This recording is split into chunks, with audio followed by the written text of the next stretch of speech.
Merci Seigneur pour tes bienfaits qui se renouvelent justement jour après jour. Merci parce qu'on entre dans cette saison de l'automne Mhm. où on voit en fait toutes ces récoltes comme tu pourvois. Oui, il y a du travail derrière Seigneur, c'est sûr. Mais Seigneur, tu es aussi un Dieu qui travaille. Et merci parce qu'on peut rendre une partie.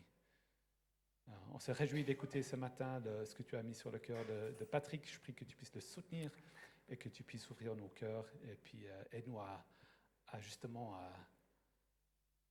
écouter ta parole. Amen. Amen. Merci. Alors,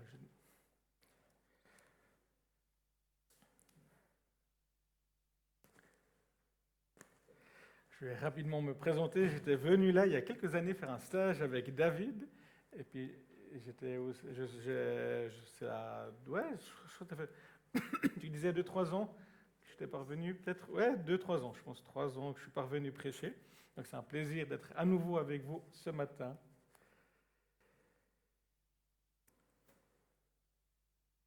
Prends courage et ne crains pas, car le meilleur est à venir.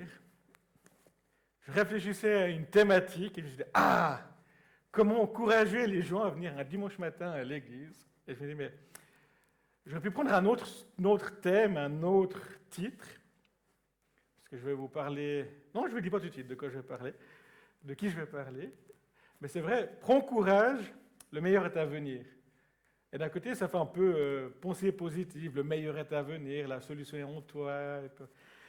Non, mais c'est vrai, des fois, ce meilleur est à venir, c'est toujours beau de dire ça. Demain sera plus beau qu'aujourd'hui, et puis on a toujours ces grands slogans. Et ce matin, je vais vous parler... Ah, il faut que je lance le chronomètre, parce que sinon, je suis encore là à midi.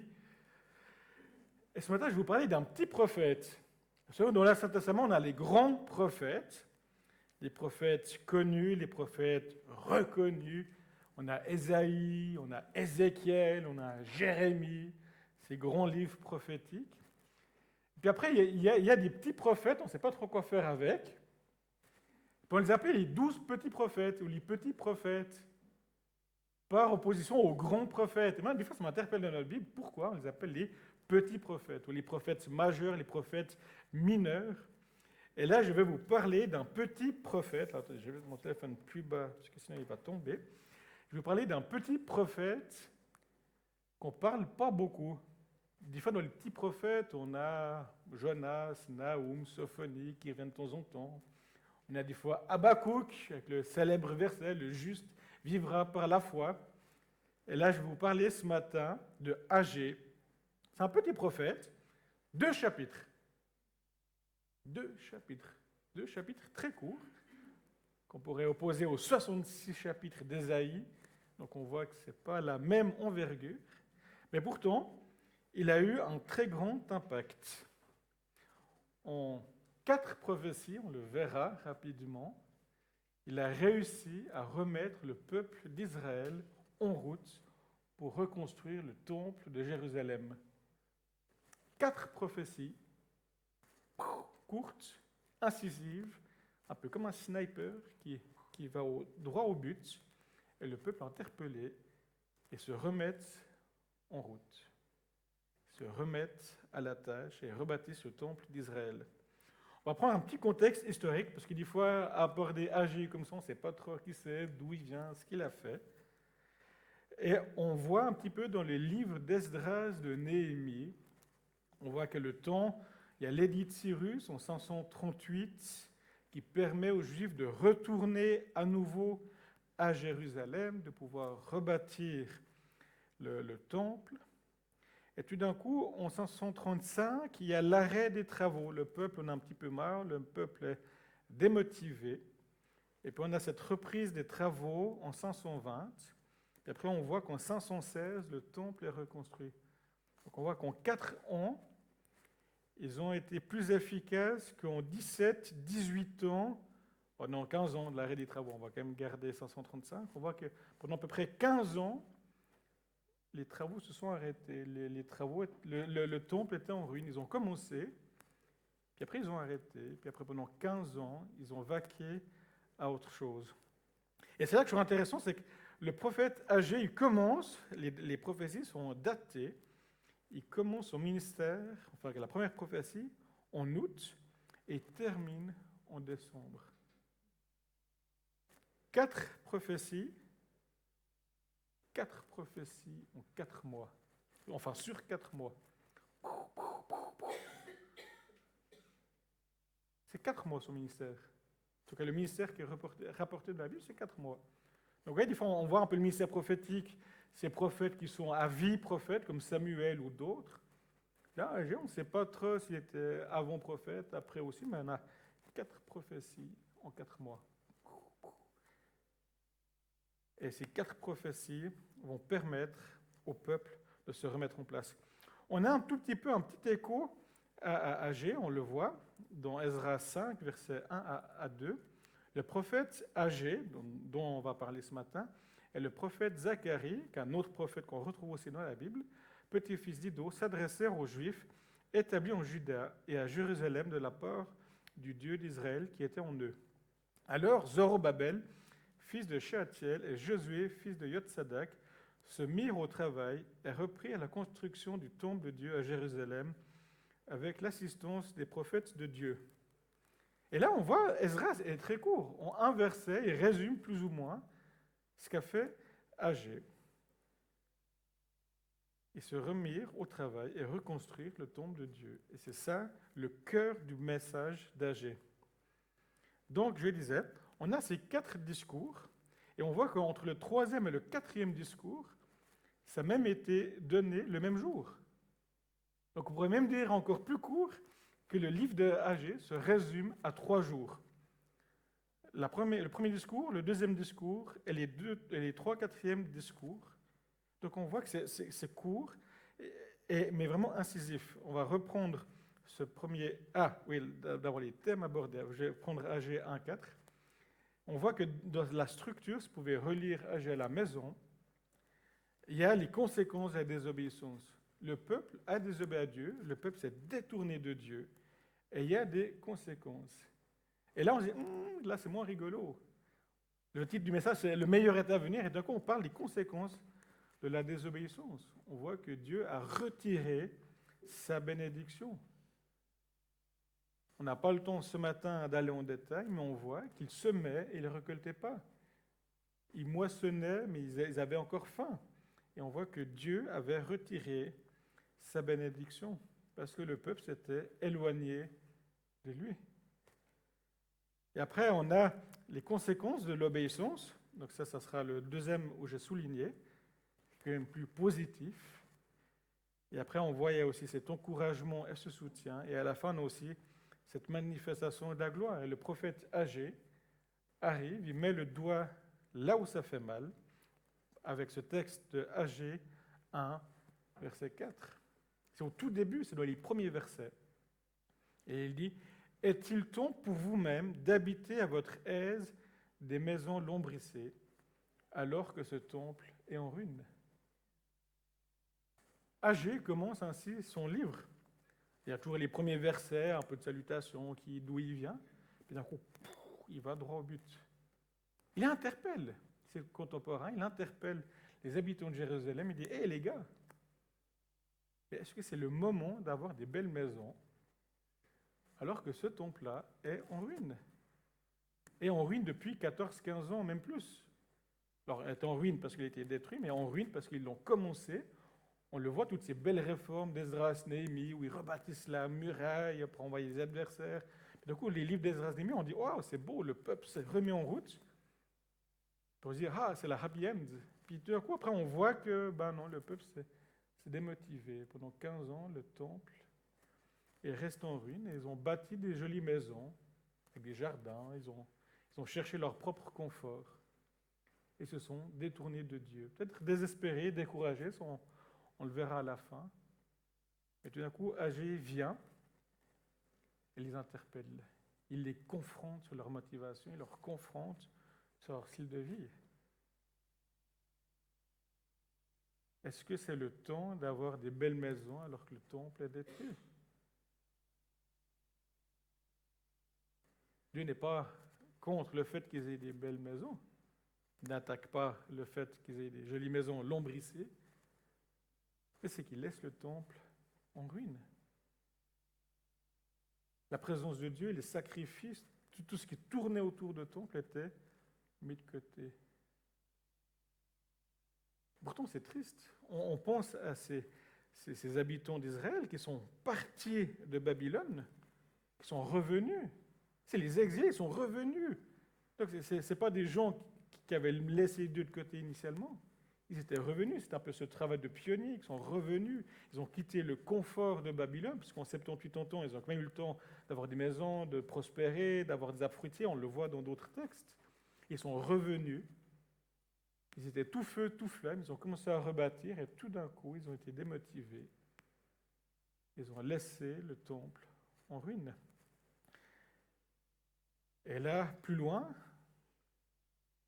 dans le livre, on a ce constat du prophète Agé. Il dit « Reste-t-il parmi vous quelqu'un qui ait connu ce temple dans son ancienne gloire? Et à présent, comment le voyez-vous? N'est-il pas comme rien aujourd'hui à vos yeux? Mais courage, Zorobabel, dit l'Éternel. Toi aussi, Josué, fils de Yotsadak, grand prêtre, prends courage.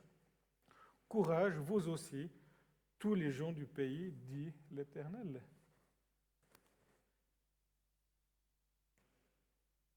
Ce texte me parle. On ne sait pas quel âge avait Agé. Peut-être qu'il faisait partie de ces gens, son jeu de mots, qui étaient suffisamment âgés pour avoir connu le temple de Salomon, qui a vu le temple dans toute sa gloire, ce temple qui a été détruit. Les plus anciens ont certainement vu. Il dit, mais certains parmi vous ont-ils connu ce temple dans son ancienne gloire? C'est que les anciens disaient, ah, mais à l'époque, je me rappelle, c'était le temple de Salomon en or, en argent, avec toute la gloire de Dieu, puis maintenant c'est un tas de ruines. Ils sont découragés. N'est-il pas comme rien aujourd'hui à vos yeux? Ce temple qui était une des merveilles du monde antique, énorme, avec la gloire, il y avait l'effervescence, et les sacrificateurs, les sacrifices, ils venaient, ils repartaient, les animaux, il y avait la gloire, il y avait les odeurs avec l'autel des parfums, etc. C'était le centre de la vie cultuelle et culturelle d'Israël. Tout tournait autour du temple. Et d'un coup, ce temple a été détruit. Israël a perdu son cœur spirituel. Et ils étaient découragés. Et là, j'ai mis en bleu, on a ces trois courages. Courage, Zorobabel. Courage aussi, Josué. Zorobabel qui était le gouverneur, Josué le grand prêtre, et courage aussi au peuple. Il y a ce constat de désolation, de tristesse. Mais Dieu vient et leur dit de prendre courage. Prenez courage, parce que je suis avec vous. Et c'est une parole d'encouragement que Dieu adresse au peuple. Et après, il dit, ce texte qui est un peu dur à comprendre, on reviendra un petit peu dessus après, quant à ce temple, je le remplirai de gloire. Voilà ce que déclare le Seigneur des armées célestes. C'est à moi qu'appartient tout l'argent et tout l'or. Voilà ce que déclare le Seigneur des armées célestes. La gloire de ce nouveau temple surpassera beaucoup la gloire de l'ancien, et je ferai régner la paix en celui-ci. C'est l'Éternel qui le déclare, le Seigneur des armées célestes. Quel beau texte! Quelle belle promesse! Le peuple qui était découragé, c'est Dieu qui vient, qui leur redonne courage. Il leur dit, les gars, courage, je suis avec vous. Et non seulement je suis avec vous, mais ce temple, je le remplirai de gloire. Si on regarde dans le livre d'Ézéchiel, on voit la gloire qui part, la gloire qui quitte le temple de Salomon, parce que le peuple s'est détourné de Dieu. Il est à nouveau question de la gloire. Et Dieu va promettre que ce temple sera à nouveau rempli de sa gloire. Et là, on arrive dans un point compliqué, je ne vous le cache pas, parce qu'on a le temple de Salomon, qui était la quintessence, qui était avec des objets en or, c'est impressionnant quand on voit la description. Ils sont revenus avec certains ustensiles, certains, on va dire, objets en or, en argent, qui n'ont pas été fondus. Et ce deuxième temple, ce temple qui était reconstruit d'une certaine manière, ne dépasse pas en gloire le premier temple. La gloire est partie, mais dans le deuxième temple, la gloire de Dieu n'était pas forcément présente. On regarde ce deuxième temple, il n'a pas surpassé, dépassé le premier temple. Et là, moi, ça m'interpelle. Je me dis, mais tiens, ce temple, je le remplirai de gloire. La gloire de ce nouveau temple surpassera beaucoup la gloire de l'ancien. On dit, ben non, là, Seigneur, visiblement, il y a un problème quelque part. Ce deuxième temple, qui est plus ou moins le temple que Jésus a connu, parce que bon, Hérode a fait des gros travaux, mais il y a encore les vestiges. Et là, on se pose la question, mais alors Seigneur, mais quel temple? De quel temple parles-tu? Est-ce que c'est ce temple-là? Est-ce que ce serait le temple, la fin d'Ézéchiel, où on voit un temple nouveau, qu'on ne sait pas trop comment le comprendre? Si vous relisez à la fin d'Ézéchiel, on voit qu'il y a aussi un temple. L'Arche de l'Alliance avait disparu, qui était le centre de la présence de Dieu. Dans le deuxième temple, l'Arche de l'Alliance n'était plus là. L'huile sainte, le feu sacré avait disparu. Et là, on peut se poser cette question, mais alors est-ce que c'est un temple spirituel? De quel temple est-il question dans ce texte? Et c'est là où on arrive dans le Nouveau Testament, où on voit que le texte d'Agé, ce temple, ultimement, se trouve être en Jésus. Alors ouais, je pensais que ça, je l'avais mis avant. Donc là, on le voit, la gloire, en fait, cette gloire de Dieu qui est partie. Voilà, c'est ce slide-là que je pensais. Et on voit qu'il y a un autre temple, il y a une autre réalité. Ce n'est pas forcément un temple au sens propre, comme on pouvait le voir dans l'Ancien Testament, comme le peuple a pu le comprendre. Il était question d'un autre temple. D'une certaine manière, le temple, c'est la présence de Dieu. L'Arche de l'Alliance symbolisait la présence de Dieu. Et quand Jésus vient sur terre, il est ce nouveau temple. Il est aussi cette présence de Dieu, non pas dans une arche, mais en personne. Où la gloire de Dieu, d'une certaine manière, s'est incarnée en Jésus. Jésus est l'image de Dieu, cette gloire révélée. Et on le voit dans ce texte de Jean, où il est question d'un temple, détruisez ce temple. Jésus parlait de ce temple de Jérusalem. Et en 3 jours, je le relèverai. En parlant de ce temple, Jésus faisait allusion à son propre corps.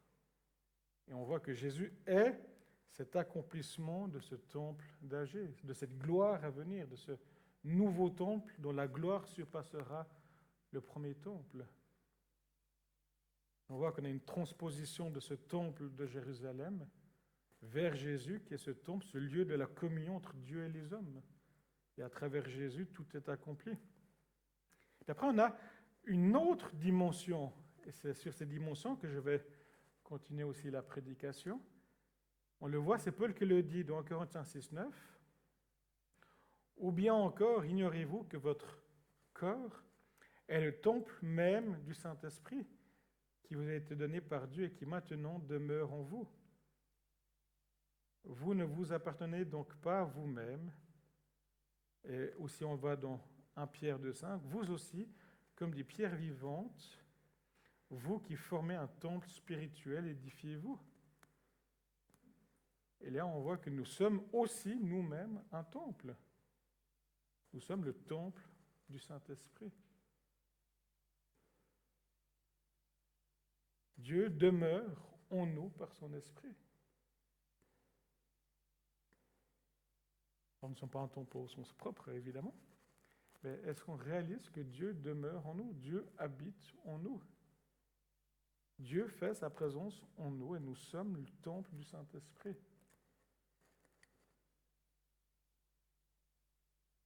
Et là, je vais revenir à Agé.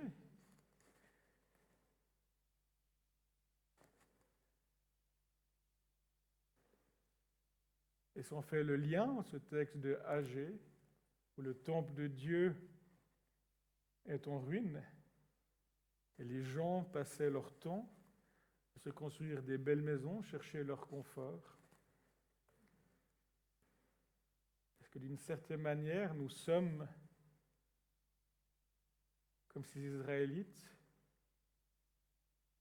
où le temple, la présence de Dieu, le lieu qui était consacré à Dieu, où Dieu demeurait, était en ruine dans ma propre vie?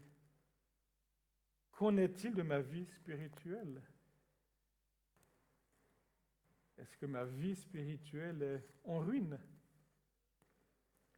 Et je passe plus de temps à me construire quelque chose, une vie, prendre soin de d'autres domaines. Je reprends rapidement l'exemple d'Agé, le temple en ruine, mais j'ai une jolie maison, un petit cabanon, une piscine, un hammam, un sauna, tout ce que vous voulez, un jacuzzi, un joli garage pour la voiture, tout ce que vous voulez. Puis le temple de Jérusalem était en ruine. Et qu'en est-il de ma propre vie? Est-ce que ma vie spirituelle en a aussi bonne santé que mon corps physique? Dans une ère où le wellness est important, où l'épanouissement personnel, le développement personnel est central, il suffit de regarder tous les livres qui sortent. Où on pense à nous, à prendre soin de nous, à prendre soin de notre santé, faire ci, faire ça, de l'alimentation, des cures, tout ce que vous voulez. Vous allez dans les librairies, mais je suis impressionné à quel point tout tourne autour de l'homme et de son épanouissement. Et combien d'énergie on dépense pour notre propre plaisir, notre propre confort, notre propre épanouissement. Est-ce qu'on a autant d'efforts pour prendre soin de notre vie spirituelle? Ou est-ce qu'on la laisse un peu de côté et on dit, bon, ça c'est un chantier, je m'en occuperai plus tard. Là, maintenant, il y a d'autres préoccupations. Une chose plus importante de ma vie que de reconstruire ou d'entretenir cette vie spirituelle.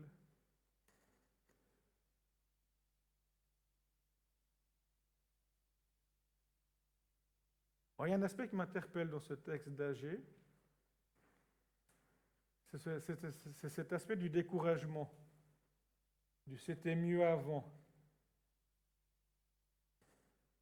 Le peuple ne dit pas on ne veut pas reconstruire ce temple. Il n'y a pas une volonté manifeste de ne pas le reconstruire. Et ce découragement. De toute façon, ce temple ne sera jamais aussi beau. À quoi bon le reconstruire? C'était bien, mais c'était avant. Ça, c'était le temple que notre père, grand-père, nos aïeux nous racontaient. C'était ce temple, puis maintenant, il n'y a plus rien. Et dans ce texte d'Agé aussi, certains ont connu ce temple. N'est-il pas comme rien à vos yeux aujourd'hui? Il y a cette nostalgie. C'était mieux avant, l'âge d'or est révolu. Et maintenant, l'amertume, le découragement.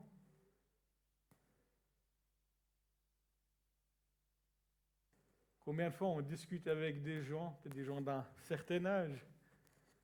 Alors je ne vais pas prendre l'église ici de Savoie, on peut prendre une église hypothétique, peu importe.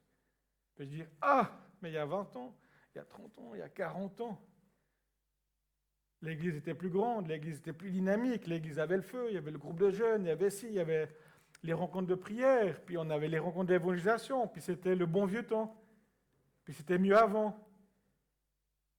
Puis là, on est découragé. Ce découragement, il nous empêche d'avancer. Le peuple d'Israël regardait tellement en arrière, c'était tellement mieux avant, que ça les empêchait de recommencer, de se remettre en route. Et pendant 15 ans, ils n'ont rien fait. Pendant 15 ans, le temple était en ruine. Parce que c'était jamais le bon moment, ou c'était plus le bon moment. Ils étaient dans une forme d'immobilisme. Ça ne veut pas dire qu'avant, le temple de Salomon n'était pas bon, au contraire. Mais ça les empêchait de pouvoir se projeter, d'avoir cette espérance. Et c'est pour ça que Dieu les vient et les rejoint en leur disant, mais prenez courage, je suis avec vous.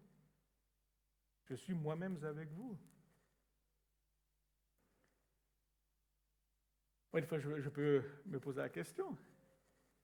Avec David, on était au groupe de jeunes Interjeunes ensemble. Et je pense, David, tu te rappelles aussi quand on allait évangéliser, quand on faisait quand on allait à la gare, quand on faisait... Et puis je pourrais dire, ah, mais c'était mieux avant.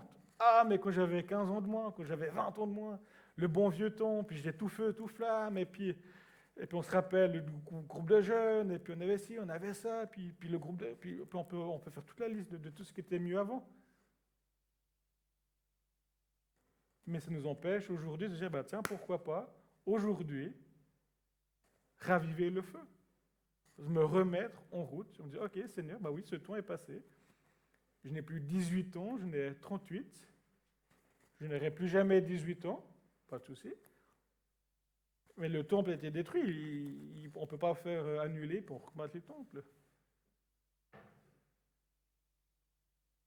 Et qu'est-ce qu'on peut mettre en place pour se remettre en route?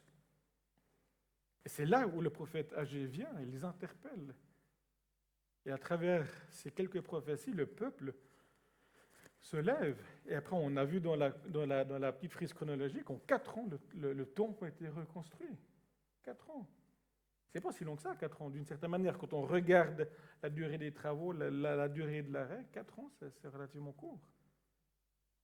En 4 ans, ils ont été plus efficaces qu'en plus de 15 ans d'arrêt.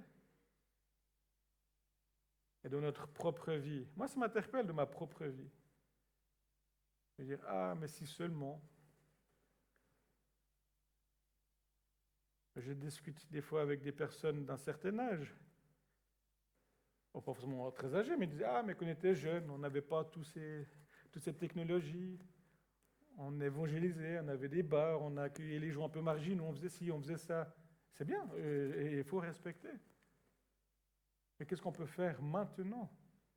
Qu'est-ce qu'on peut mettre en place?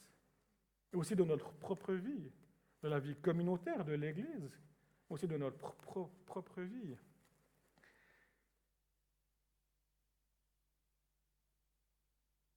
Et là, j'arrive plus ou moins vers la fin du message. Cette gloire dont il était question dans le temple. Dieu dit, je remplirai ce temple de gloire. Et la thématique de la gloire est centrale dans ce livre d'Agé.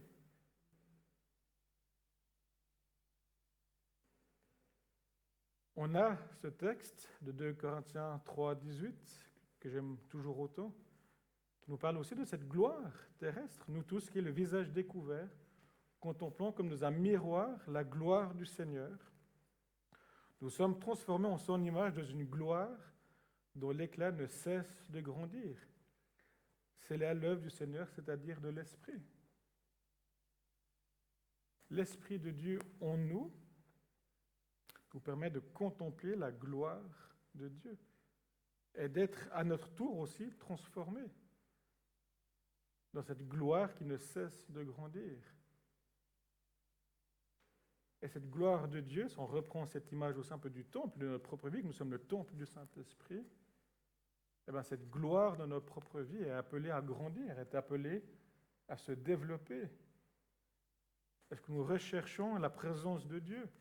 Est-ce que nous recherchons cette communion avec le Saint-Esprit? Ou c'est l'Esprit en nous qui fait grandir cette gloire? Et cette gloire se manifeste ou grandit, se développe quand nous sommes transfigurés, quand nous regardons le Seigneur dans cette présence de Dieu. Et moi, c'est une invitation à prendre courage. Je dis, mais oui, la gloire est toujours disponible. Dans notre propre vie, c'est jamais trop tard. Et de rechercher cette présence de Dieu, de rechercher cette communion avec le Saint-Esprit, et que cette gloire de Dieu puisse venir dans notre propre vie. Nous qui sommes le temple du Saint-Esprit, le Saint-Esprit habite en nous, et c'est une réalité, Dieu demeure en nous par son Esprit. Et nous sommes appelés à cultiver sa présence, cette communion, de prendre soin de notre vie, de nous bâtir, de nous édifier spirituellement. Ça fait partie intégrante de la vie chrétienne. Combien de gens vont dans des salles de fitness pour prendre soin de leur corps? Je suis d'accord. Mais d'une certaine manière, combien de fois on prend aussi soin spirituellement de notre corps? On se fortifie, on se solidifie. On va régulièrement, non pas dans une salle de fitness, mais peut-être dans un lieu où on prend du temps avec Dieu pour se construire, se renforcer spirituellement. Et que nous puissions devenir dans cette maturité, dans les choses de l'esprit, dans les choses de Dieu. Nous puissions être solides, enracinés, solidement ancrés dans la parole de Dieu. Et là, pour moi, c'est cette gloire terrestre. On peut voir des gens qui ont une intimité avec Dieu qui donne envie. On se dit, waouh, c'est des gens rayonnants, c'est des gens glorieux. Parce qu'on sent qu'il y a une présence de Dieu dans leur vie. Le feu brûle, il y a une communion, une passion pour Dieu dans leur vie. Parce qu'ils prennent soin de leur vie spirituelle. Et pour moi, il y a encore cette vision éternelle, cette vision qu'un jour on sera auprès de Dieu. Et c'est aussi Paul qui le dit dans le chapitre d'après. En effet, nos détresses présentes sont passagères et légères par rapport au poids insurpassable de gloire éternelle qu'elle nous prépare. Il est question de gloire éternelle. Et j'aime ce contraste entre passager et léger et l'aspect éternel et un poids insurpassable. On voit ce contraste et on voit que Paul dit, mais les gars, mais je ne dis pas qu'actuellement votre vie est facile, je ne dis pas que tout est beau, mais il dit, mais les gars, mais regardez, cette gloire-là sera éternelle. Il y aura une gloire éternelle. Pour moi, ça c'est le but. Pour moi, je veux dire, ça c'est la finalité de la vie chrétienne. C'est d'aspirer à cette gloire éternelle qu'on est déjà appelé à vivre sur cette vie sur terre. Et si on veut de manière plus concrète, on est là aujourd'hui, ce matin, moi-même, je me pose en premier la question, quelles sont mes priorités? Parce que je cherche aussi à bâtir ma propre vie, à avoir un bon salaire, un bon job, une bonne situation professionnelle, familiale, économique, tout ce que vous voulez. Puis ça, c'est le cœur de ma vie. C'est là où je mets mes priorités. Quitte à délaisser l'Église, quitte à délaisser ma relation avec Dieu, quitte à délaisser d'autres choses, et ma vie spirituelle en ruine parce que j'ai d'autres préoccupations. Ça veut dire que l'un est incompatible avec l'autre. Mais où est-ce qu'on met la priorité? Quelles sont les priorités de ma vie? Quel premier pas pourrais-je faire?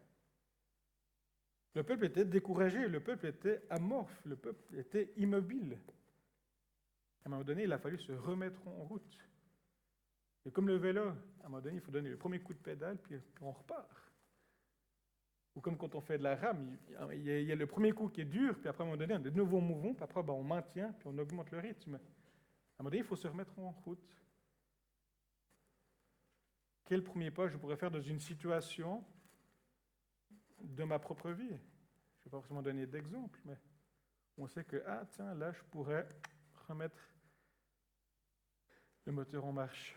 Quel acte de foi pourrais-je faire?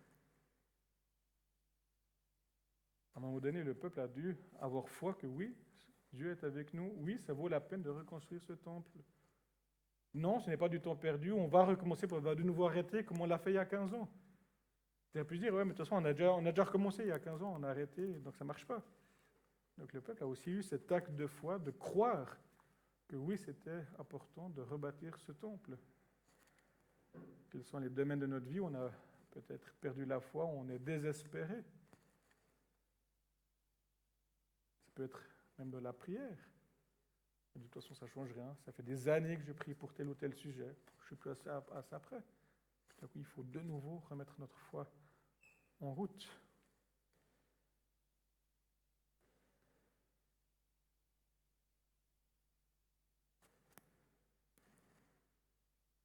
J'aimerais vous laisser cette parole d'encouragement. De prendre courage, ne pas craindre, Non pas le meilleur est à venir, comme j'avais mis au début, mais il y a aussi cette gloire qui est là à venir. Et cette gloire commence dès aujourd'hui, dès maintenant. Cette présence de Dieu en nous nous permet de nous remettre aussi en route. Et si c'est difficile dans certaines situations de se remettre en route, demandons l'aide du Saint-Esprit pour nous aider. Et dire, ok Seigneur, je te remets telle situation. Et là, j'arrive pas, là j'ai besoin de ton aide. J'ai besoin que tu m'aides à me remettre en route. Et y croire à nouveau. À peut-être mettre aussi le curseur au bon endroit de mes priorités. Je vous propose de finir par la prière. C'est vrai, Seigneur, on l'a vu à travers ce prophète âgé, où ils ont commencé avec des bonnes intentions, ils étaient tout feu, tout flamme, motivés, et tout d'un coup, il y a eu ce désespoir, ce découragement. Ils ont mis de côté, ils ont mis ce temple de côté pour bâtir leur propre vie, leur propre confort. Ils ont négligé les choses spirituelles et toi, tu es venu à travers le prophète âgé pour les interpeller, les confronter, pour les remettre en route avec amour, pédagogie. Tu leur as promis que tu serais avec eux, qu'ils devaient prendre courage et que tu serais avec eux dans cette entreprise que toi-même tu as voulu. Et c'est vrai, dans notre propre vie aussi, nous pouvons être tentés de mettre notre vie spirituelle de côté par découragement, désespoir ou pour d'autres motivations. Et Seigneur, ce matin encore, tu nous appelles, tu nous encourages, tu nous exhortes à nous remettre en place, en route. Tu nous interpelles sur nos priorités, tu nous interpelles dans différents domaines de notre vie, là où nous en sommes avec toi. Seigneur, merci pour cette gloire qui était dans l'ancien temple, qui est partie. Toi, cette image de la gloire de Dieu qui est venue. Comme le dit l'apôtre Jean, nous avons contemplé sa gloire dans 1 Jean. Cette gloire qui est synonyme de ta présence, de ton être. Tu es ce Dieu glorieux. Tu es ce Dieu glorieux qui vient dans nos vies, qui vient manifester ta gloire, qui vient déposer ta gloire en nous. Seigneur, que nous puissions rechercher cette gloire qui se manifeste dans cette présence avec toi, dans le lieu secret. Seigneur, que nous puissions chérir les temps avec toi, que notre vie spirituelle ne soit pas périphérique de notre emploi du temps, mais au centre, au cœur même. Cette relation avec toi, Seigneur. Prends tout à nouveau cette première place dans nos vies, Seigneur. Seigneur, l'idolâtrie, c'est tout ce qui prend ta place, tout ce qui prend la place qui te revient de manière légitime dans nos vies, Seigneur. Viens, Saint-Esprit, nous remettre en route. Viens comme un moteur, tout d'un coup, démarrer, être cette bougie qui remette le moteur en route, Seigneur. Dans les différents domaines de nos vies, nous pouvons peut-être être désespérés, découragés, Seigneur. Peut-être un enfant qui n'est pas dans la foi, un conjoint qui n'est pas dans la foi, une situation de maladie, une situation de souffrance où on a peut-être prié, puis on est découragé, puis à un moment donné, on s'est fait une raison, puis on l'a mis de côté.